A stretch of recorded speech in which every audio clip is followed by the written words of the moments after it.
Assalamualaikum warahmatullahi wabarakatuh.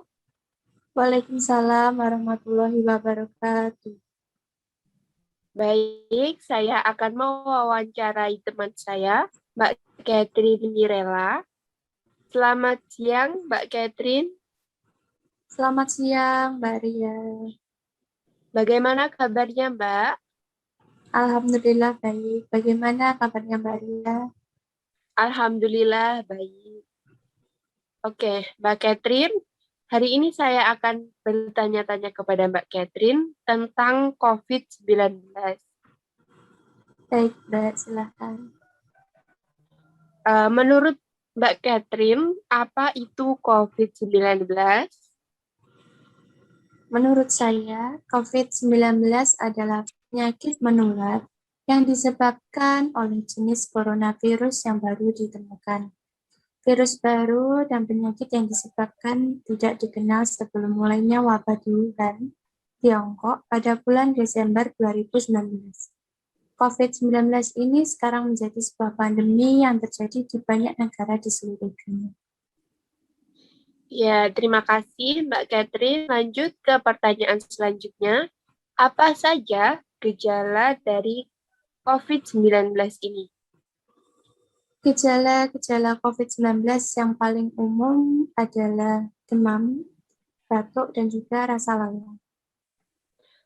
Gejala lainnya mungkin bisa seperti hidung tersumbat, sakit tenggorokan, gitu ya Mbak ya. Ya, Lanjut ke pertanyaan selanjutnya, yang ketiga.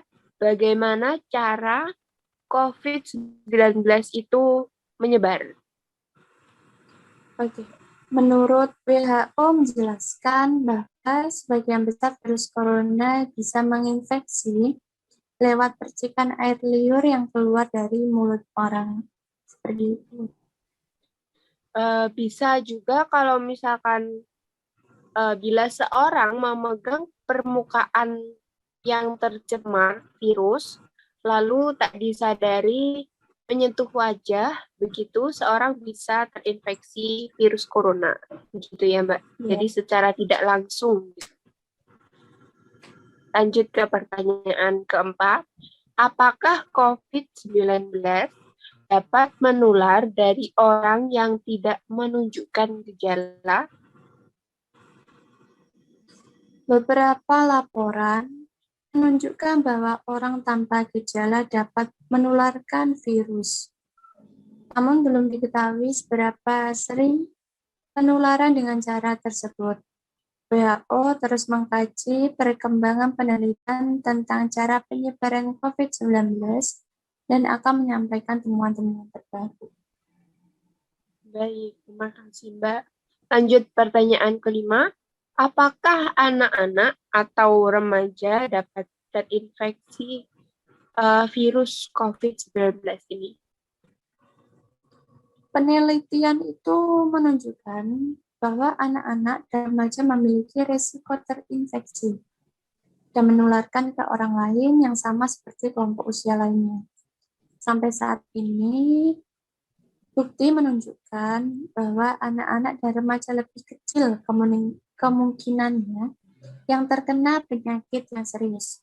Meskipun penyakit yang serius masih dapat terjadi seperti itu, Mbak Ia. Baik, lanjut pertanyaan ke-6 ya. Bagaimana cara mencegah terpaparnya virus COVID-19 ini? WHO itu merekomendasikan agar orang-orang saling menjaga jarak minimal 1,5 sampai 2 meter. Nah, selain itu disarankan juga agar memakai masker, rajin mencuci tangan, hindari menyentuh wajah, dan sering-sering disinfeksi permukaan yang sering disentuh. Jadi setidaknya kita harus membawa hand sanitizer ya Mbak ya. Ya, Selanjutnya, pertanyaan ketujuh, bagaimana cara menggunakan masker yang benar? oke, yang pertama, sebelum menyentuh masker, cuci tangan dengan sabun dan air bersih yang mengalir. Yang kedua, tempatkan masker ke wajah Anda.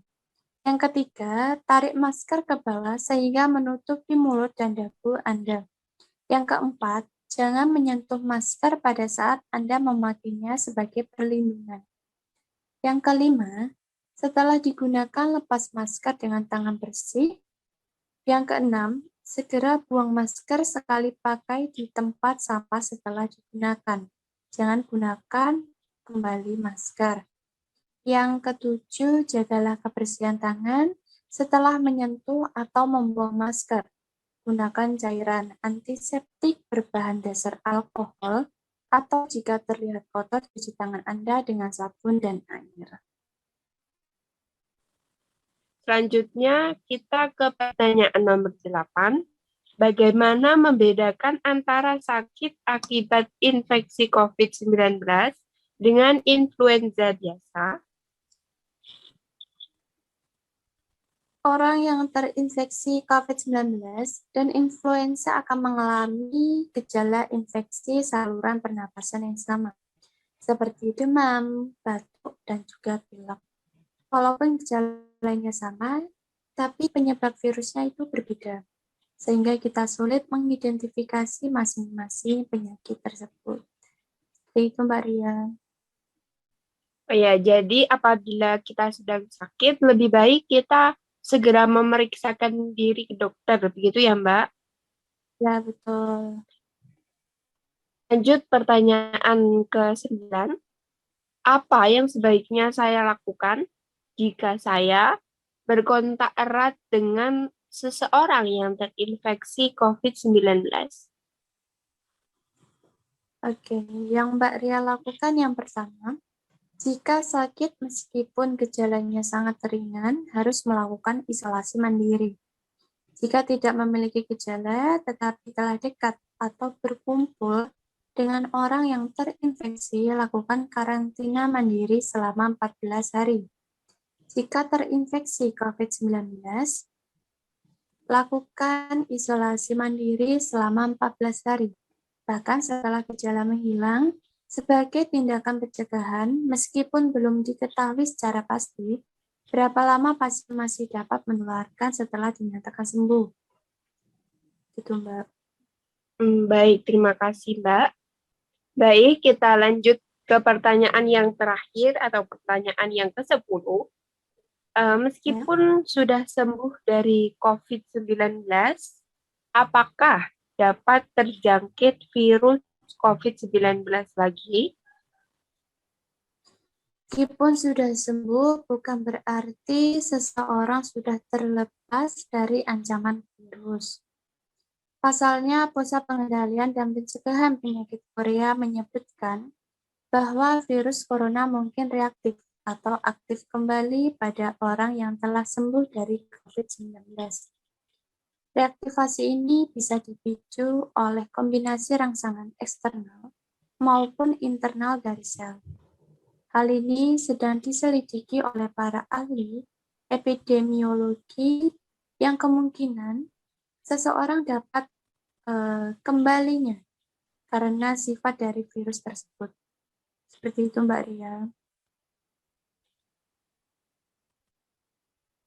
Iya, jadi walaupun sudah sembuh dari COVID-19, kita harus tetap menjaga kesehatan dan mematuhi protokol kesehatan.